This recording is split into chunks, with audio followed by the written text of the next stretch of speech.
महाराष्ट्रासह भारतातील 14 राज्यांमध्ये भयंकर मोठं संकट येणार आहे।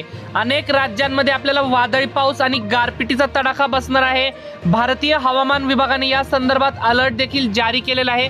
बांगलादेशहून आपल्याला एक चक्रीवादळ येताना पाहायला मिळत आहे। यामुळे अनेक राज्यांमध्ये वातावरणात अचानक मोठा बदल आपल्याला पाहायला मिळत आहे। महाराष्ट्रासह आपल्याला राजस्थान आणि गुजरात तसेच अनेक राज्यांमध्ये उष्णतेची तीव्र लाट आपल्याला पाहायला मिळत आहे। महाराष्ट्रातील सर्वाधिक तापमान आपल्याला 42 अंशाची आपल्याला नोंद देखील झालेली पाहायला मिळाली। तसेच आपल्याला गुजरात व राजस्थान मधील अनेक शहरांमध्ये आपल्याला तापमानाने 40 डिग्री सेल्सिअसचा पारा पार केल्याचं आपल्याला पाहायला मिळालं आहे।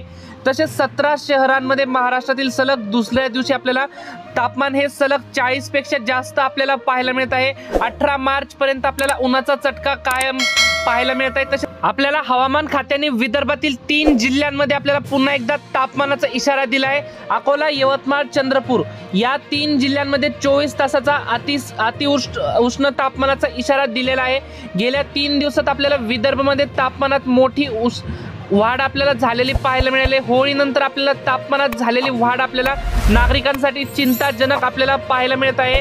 हवामान खात्याच्या इशाऱ्यानुसार राज्यात आज देशामध्ये आपल्याला तसेच जम्मू काश्मीर, हिमाचल प्रदेशमध्ये आपल्याला आणि अरुणाचल प्रदेशमध्ये आपल्याला हलक्या ते मध्यम बर्फवृष्टी तसेच आपल्याला पावसाची शक्यता आपल्याला पाहायला मिळत आहे। तसेच आपल्याला पश्चिम बंगाल आणि सिक्कीम मध्ये देखील बर्फवृष्टी तसेच गारांचा पाऊस आपल्याला पाहायला मिळत आहे।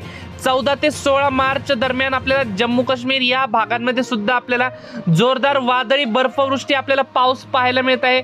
तर आता या चक्रीवादळांच्या परिणामामुळे आपल्याला महाराष्ट्रात आता नेमकं वातावरणात काय बदल होणार आहे ते देखील आपण या व्हिडिओमधून संपूर्ण सविस्तरपणे जाणून घेणार आहोत। तत्पूर्वी तुम्हाला विनंती आहे, तुम्ही व्हिडिओ पाहताय परंतु आपल्या चॅनलला काय सबस्क्राइब करत नाहीत, त्यामुळे आत्ताच चॅनलला सबस्क्राइब करून घ्या व व्हिडिओला देखील एक लाईक नक्कीच करून घ्या।